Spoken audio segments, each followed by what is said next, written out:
Muy buenas noches, Tomás Abraham. Muchísimas gracias por estar hoy en La Repregunta, Noticias a Fondo. Hola, Luciana. Tomás, la primera cuestión, hay un debate que es que aquellos que sostienen que las escuelas están cerradas se equivocan porque las escuelas, o muchas, han podido continuar la educación vía Zoom. ¿La educación es posible sin estar en las aulas, sin que los chicos estén en las aulas?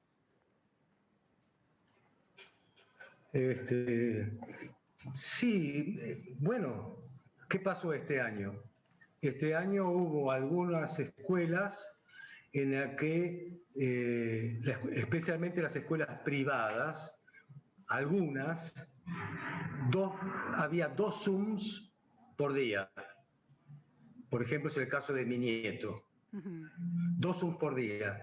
Y tomo el ejemplo cercano, porque generalizar se puede generalizar de cualquier lugar.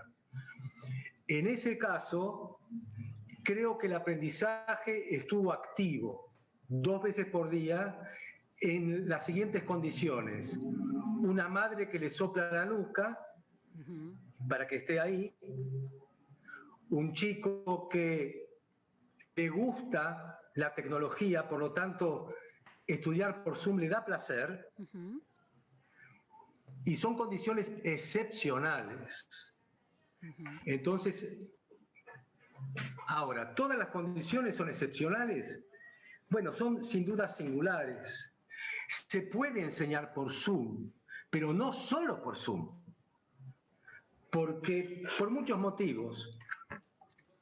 Porque nosotros necesitamos salir de nuestra casa y estar en la vida pública. No creo en el teletrabajo y el teleestudio, sino como complemento y alternancia.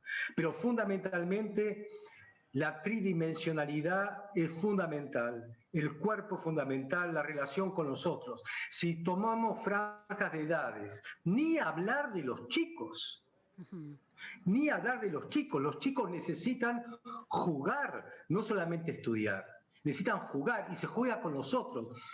Todo este año yo conozco muchísimos chicos encerrados en su casa, así que los chicos también estudian, van a la primaria, van a segundo grado, tercer grado, etc. Si están todas las condiciones dadas, familiares, domiciliarias y una escuela atenta, se puede estudiar por Zoom. No fue un año perdido. Ahora, creo que para muchísima gente es un año perdido. Es decir, las pocas comunicaciones que yo tengo con padres que tienen hijos en la escuela pública, ¿no? Y es decir, todo un año sin ir a la escuela produce daño. Sobre eso no se puede discutir. Lo que podemos discutir es si fue necesario o no fue necesario. Pero lo que no podemos decir es que tuvo mecanismos compensatorios. Fue un desastre. Ahora, yo puedo no culpar ni al gobierno, ni al ministro de Educación, ni a los sindicatos, etcétera, pero no voy a negar que fue un desastre. No solamente un desastre argentino, fue un desastre global. En el mes de abril de este año, el 90% de las escuelas mundiales estaban cerradas. Ahora, ¿todo el año? No, posiblemente no. Posiblemente no. Nosotros hemos tenido la cuarentena más larga del mundo y ningún día de clase. Hay un problema. Exactamente. Hay un problema. Me quiero detener en ese problema, Tomás. ¿Por qué crees que un gobierno puede construir la narrativa de un año sin clases y la cuarentena más larga del mundo y hay una sociedad que en buena parte la acepta? Porque la aceptamos todos, porque tenemos miedo. Tenemos miedo de contagiarnos. No hay ninguna garantía que si vos abrís la escuela los padres manden a los chicos. Algunos los mandarán porque tienen la soga al cuello, hay que salir a trabajar.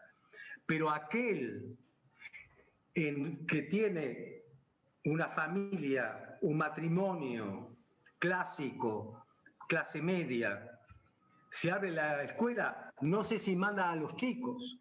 La escuela de mi nieto abrieron, no fueron todos, porque hay miedo. Ahora, ese Hay miedo miedo. No a podemos soslayar eso. ese miedo a la enfermedad o ese miedo a la muerte es de alguna manera una construcción desde el Estado cuando el Estado no proporciona la evidencia de datos científica que se ha ido generando a lo largo de estos meses, que dice que las escuelas siguen siendo, se han comprobado que son lugares relativamente seguros comparado con los restaurantes que están abiertos, los gimnasios que están abiertos, los encuentros sociales que están permitidos, los casinos que están abiertos.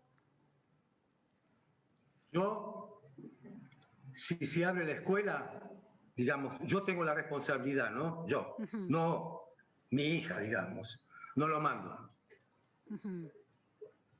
Porque lo que vos dijiste es cierto. Usaste la palabra relativo, relativamente seguras. Ese relativo es más determinante que la palabra seguro. Es relativo. Porque, escuchame una cosa, no vamos a discutir que la pandemia es algo incontrolable. Hay 10.000 contagios. Ahora que estamos bárbaros, hay 10.000 contagios por día. Que es incontrolable en la Argentina, pero no en otras sociedades que han logrado contenerla y las escuelas están abiertas. Mira, no nos apuremos con eso. Cuando yo hablo con un amigo de España, con un hijo, va y viene, abre y cierra, no se sabe. Ahora, todo fue cambiando casi por semana o por quincena. Sí. No podemos hablar de que las escuelas se abrieron en todo. No, eso no es cierto. Es decir, la pandemia fue algo gravísimo. Tengo gente en Nueva York que los hijos se quedaron meses adentro del departamento. Después se abrió. Es decir, yo en eso no puedo juzgar. Para mí el tema de la educación en Argentina tiene falencias gravísimas, pero no por la pandemia. Y no porque este año se cerraron. Porque, ¿qué puedo decir yo? Maestros, ustedes son esenciales, vayan. A mí me parece un poco frívolo de mi parte. Es decir, padres, manden a sus hijos. Igual, casi seguro que no se van a contagiar y que el chico que viene de una familia, que tiene un padre, que trabaja en un lugar, el contagio es en red. Así que eso no se puede controlar. No es el chico el culpable, pero es en red. Entonces, criticar eso, la educación en Argentina, su gravedad está dada cuando no hay pandemia. Ahí sí es serio. En esa gravedad, cuando no hay pandemia, y en ese retiro de la opinión pública para discutir los temas educativos y que los temas educativos pesen realmente en la conversación diaria, en la conversación política, ocupen espacio en los medios de comunicación antes de la pandemia, ¿tiene de alguna manera un correlato en esta posibilidad de frenar la escuela y de que la sociedad, dentro de todo, está reaccionando, pero más localmente, más puntualmente? Es decir, ¿hay algo de alguna manera de desconfianza o de desinterés educativo en la Argentina que permite, que da el contexto para que esto suceda en la pandemia? Mirá, me resulta un poco complicado ponerme en el lugar de un juez. Voy a dictar sentencia. En el lugar de un filósofo te pido que te pongas. El problema de la educación en Argentina tiene que ver con que aquellos que están encargados del tema les importa un corno.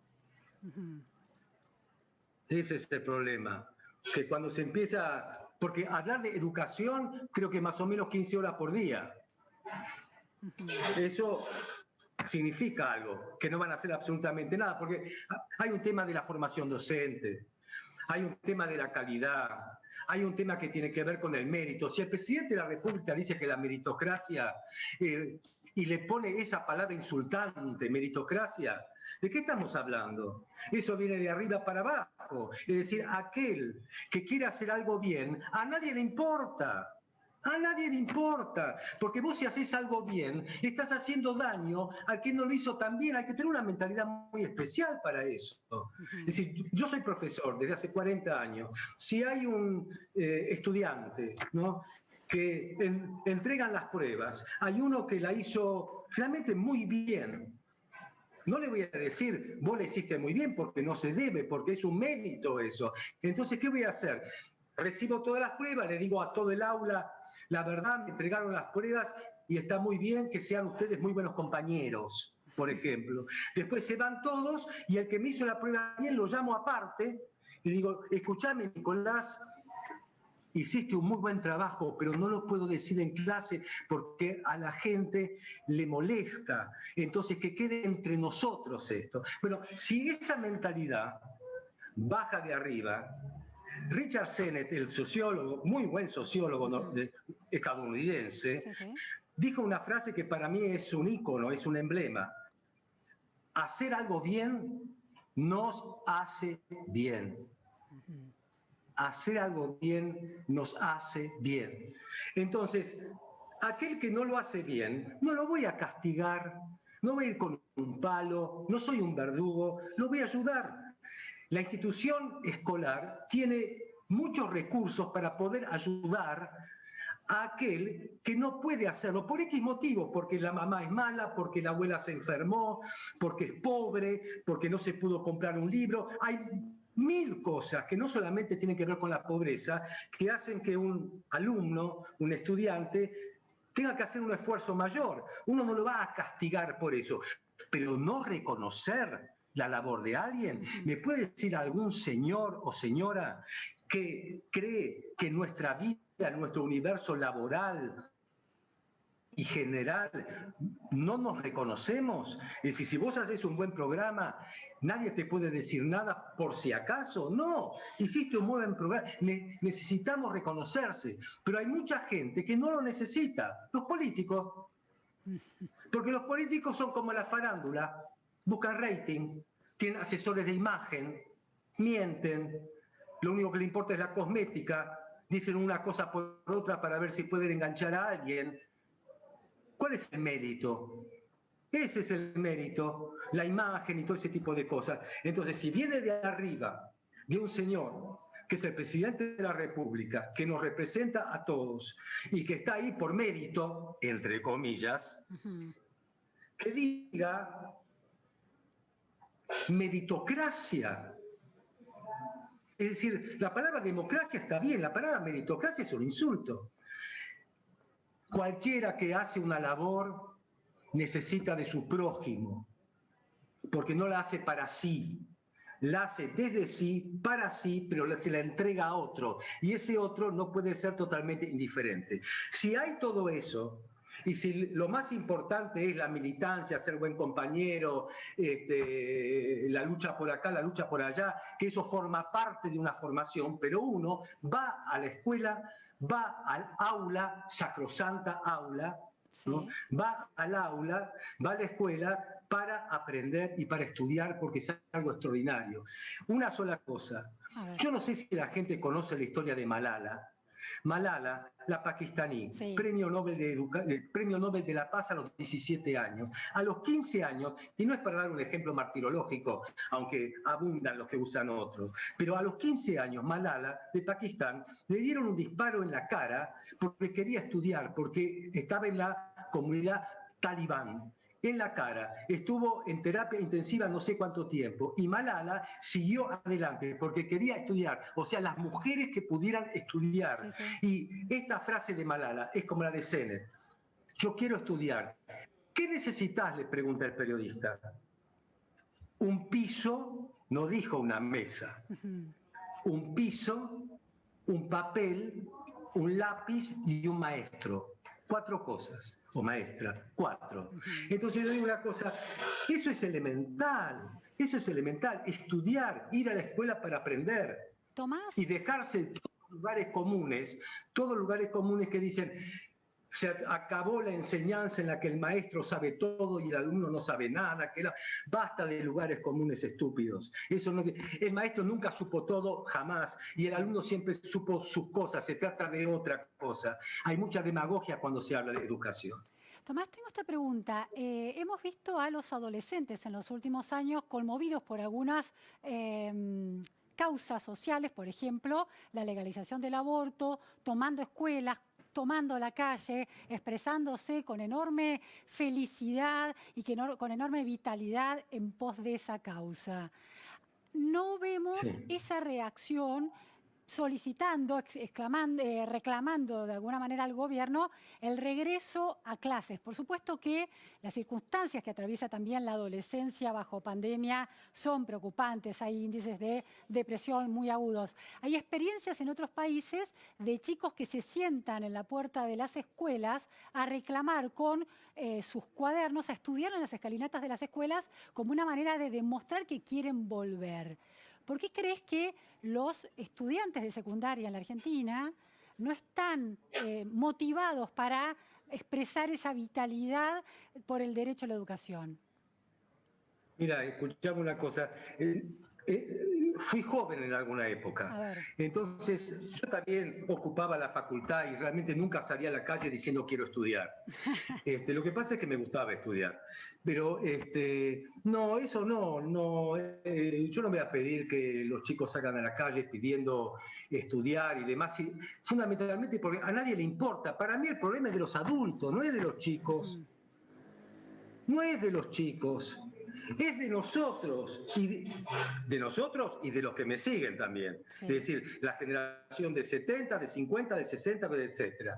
Entonces allí hay una degradación del aprendizaje, eso de lo que es aprender, de lo que es enseñar, de lo que es descubrir el mundo. Hay toda una degradación. Se degradó el libro también, que la cultura libresca, todo esto vino de arriba y vino de gente que ocupa lugares dirigenciales. Entonces, cuando hay algo así, entonces donde no hay un aprecio por el aprendizaje, que ni lo tiene en la casa, ni lo tiene nadie, ¿qué le voy a decir a los chicos? ¿Que salga él a la calle a decir, abramos los colegios? No, tan tonto yo no soy. No van a hacer eso, porque eso lo tenemos que hacer nosotros. Nosotros tenemos que abrir los colegios. Nosotros, ahora, Tomás, en situación de pandemia, sí, es una situación especial.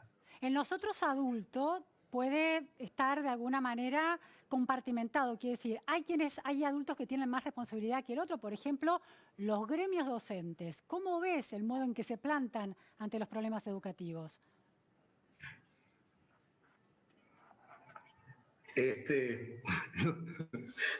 Me da risa un poco la pregunta porque es como un penal sin arquero. No sé, ¿qué voy a decir? Los gremios docentes son muy poderosos, forman parte del establishment, son muy poderosos, tanto como la sociedad rural. Uno, con la exportación y la entrada de divisas. Los otros, con todo un país, pueden parar un país o hacerlo funcionar. O sea, no hay escuela, cambió la vida de todo el mundo. Como este año fue un año durísimo, aparte de pérdida de trabajo y todo, de lo económico y de las enfermedades y de los hospitales y del miedo, ¿no? Las casas no fueron fáciles. Hay gente que hay un solo celular, en donde esa clase de cada 15 días a lo mejor no entra, la conectividad, etc. Fue muy complicado todo eso. Entonces, ¿por qué no hay clases ahora bajo la pandemia, ¿no? Todos dicen, bueno, la ciudad de Buenos Aires, todo fenómeno. Ahora entramos en la fase 1, o no sé cómo se llama. Sí. Habría que abrir las escuelas con clases hasta marzo. Digo, los profesores y los maestros se pueden turnar, puede haber como... ¿Se puede inventar algo también? ¿O se puede inventar únicamente algo para destruir el país? ¿Se puede inventar algo? Hay falta de imaginación política también en el terreno educativo y sobre todo en este contexto.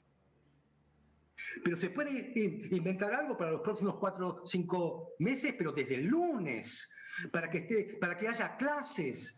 Es decir, en este momento hay menos peligro. ¿Podría hacerse algo? Claro. Porque el tema vacacional realmente es bastante negociable este año con los gremios docentes. Claro. Entonces podría haber incluso turnos, no digo quizás todos los días 5 horas, pero que los chicos y los adolescentes vuelvan a estar entre ellos. Los adolescentes quizás van a tomar una birra, No, está bien, pero que estén entre ellos en una situación de aprendizaje y los chicos en una situación de juego y aprendizaje. Todo el año estuvieron en bidimensional y Sí. con sus padres. Aprovechemos ahora que estamos hablando de vacaciones, que estamos hablando que los restaurantes pueden tener el 25%, que tantas cosas, ir rápido a la escuela.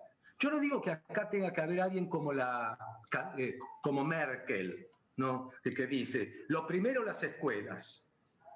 Ahora que hubo ahí cierre en Alemania. Sí. Pero las escuelas es prioridad número 1, dice. Bueno, conocemos, ¿viste? Los alemanes es gente que va derecho y a veces para cualquier lugar, pero a veces dicen estas cosas. Bueno, acá no se puede, porque el poder del gremio docente es vital para un gobierno, es vital. Es decir, ahí se para o no se para, además que pueden llegar a ser 1 millón de docentes en el país, vaya a saber cuántos son, pero más o menos son cifras enormes. Sí. Tomás, bueno, están entonces, los es un padres. tema poderosísimo. Están los padres también, ¿no? Hay una Uh-huh. organización muy nueva, incipiente, pero que está tallando digamos, en el círculo rojo de la discusión sobre el tema educativo, que es padres.org, e intenta llevar el mandato de que se abran las escuelas bajo una racionalidad cuidada, con protocolos cuidados, pero que se abran porque la evidencia, todo indica, que son espacios bastante seguros. ¿Crees que esta irrupción de los padres como sujetos políticos reclamando por la educación, que es novedosa en relación al mundo prepandémico en la Argentina, es necesario como parte de la comunidad educativa? ¿Aporta algo que antes no existía? Tendrían que ser padres en situación de alta vulnerabilidad para que yo les preste atención. A ver cómo es eso. Eso, y sí, porque escuchame una cosa. Padres que van a las 9 de julio a gritar infectadura van a pedir que las escuelas se abran. No me interesa. No son padres que gritan infectadura, son padres que plantean documentos científicos publicados por revistas de primer nivel, The Lancet, Nature, mostrando que los niños no son vectores, tienen una seguridad alta en el espacio escolar. No me diga. Qué bárbaro.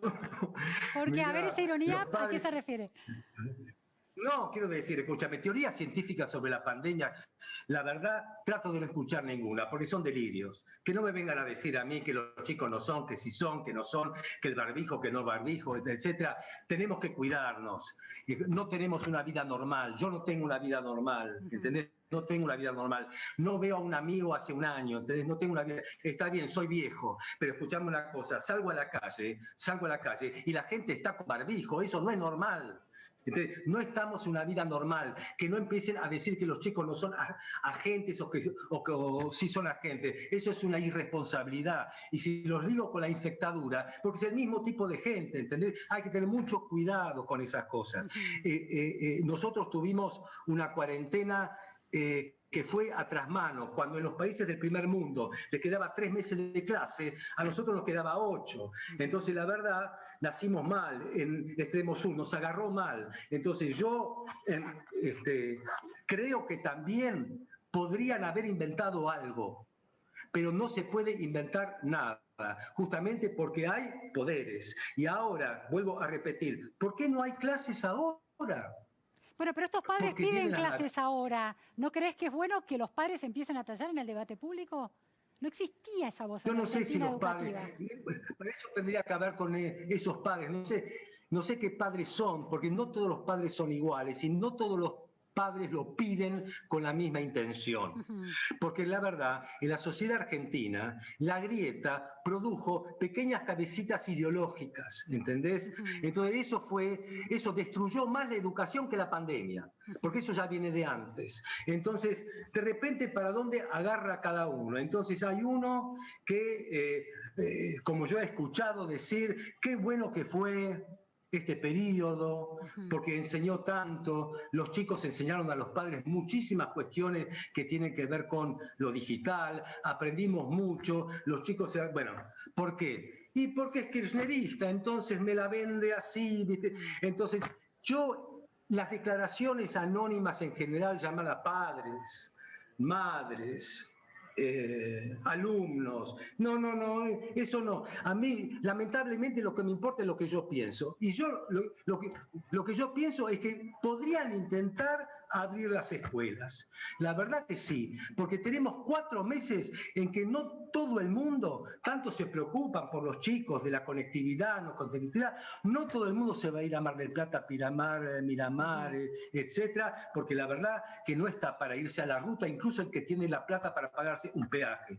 Entonces, los maestros es un momento de recuperar algo, en todo sentido, recuperar en sociabilidad y en conocimiento, recuperar algo. Educación bajo pandemia, ¿cómo es un país sin escuelas? Está Tomás Abraham, nada menos, en la repregunta para hacer este análisis. Quedó pendiente, Tomás, una pregunta antes del corte. ¿Qué es un buen maestro y cómo juega el amor en la relación entre estudiante y maestro? No, el ejemplo para mí es muy importante en el sentido que cuando yo fui a la quebrada de Humahuaca, uno de los viajes que hice yendo de Purmamarca hacia Tilcara, hay un pueblito que se llama Uquía. Uquía tendrá 20 casas. Entonces, y tiene una iglesia muy conocida del siglo no sé cuánto, la gente se para ahí para comprar algunos souvenirs y entrar a la iglesia. Yo me quedé dando una vuelta por el pueblo, que era muy chiquito, de repente me encontré con una cosa absolutamente extraordinaria, porque el pueblo era chiquitísimo, pero tenía una escuela que era más grande que el pueblo. Entonces me asombré tanto porque daba toda la vuelta a manzana que entré a la escuela y hablé con el director y hablé con la directora y charlamos un rato. Esto es en Uquía, una escuela que es más importante que el pueblo. Y esto uno lo ve mucho en las zonas más pobres del país, esto lo ve mucho en los maestros rurales, esto lo ve mucho en el NOA. Esto no es romanticismo, esto no es sarmientismo, estos son maestros que dan clase y alumnos que van a clase a aprender. Mirá qué complicado. El maestro enseña algo que él sabe, no sabe todo, pero sabe más que el alumno. Y el alumno aprende biología, química, historia, matemática, aprende a cocinar música o cine, aprende algo. Y hay una ideología pedagógica en Argentina que aprender no tiene sentido, porque lo que importa son otras cosas, importa la sociabilidad. Importa el estar con el otro, llámese como se llame. Importa eso, el problema relacional, pero no encuadrado en el lugar en el que están. Eso lo pueden hacer en muchísimos lugares, también en la escuela. Pero la escuela es el lugar del aprendizaje, es el lugar del estudio. Y el estudio es un trabajo extraordinario. Y vos sabés bien, Luciana, que soy un loro diciendo todo este tipo de cosas. Que la importancia del estudio, el estudio en grupo, el estudio es alegría, el estudio es descubrir, es discutir, es mirar con un microscopio y justamente con lo digital y demás esto puede expandir eso muchísimo ahora. La Argentina, con 50% de pobres, ¿no? Y con tantos chicos sin recursos y padres sin recursos, no tienen un problema educativo, eso lo sabemos bien. Tienen un problema vital. No se resuelve con educación, no se resuelve con esta especie de consigna hueca que dice la educación los va a hacer progresar. No, primero tienen que comer, vestirse bien, tener zapatillas, ir al colegio, poder comprarse unos útiles y vivir en un entorno de la mínima contención posible. Muchísimas gracias, Tomás. Muchísima gente no tiene un problema educativo en Argentina, tiene un problema vital, pero aquellos que han solucionado su problema vital no tienen disculpa en tener un problema educativo, y son muchos. Clarísimo, Tomás. Una conclusión importantísima. Muchísimas gracias realmente por estar esta noche en la repregunta.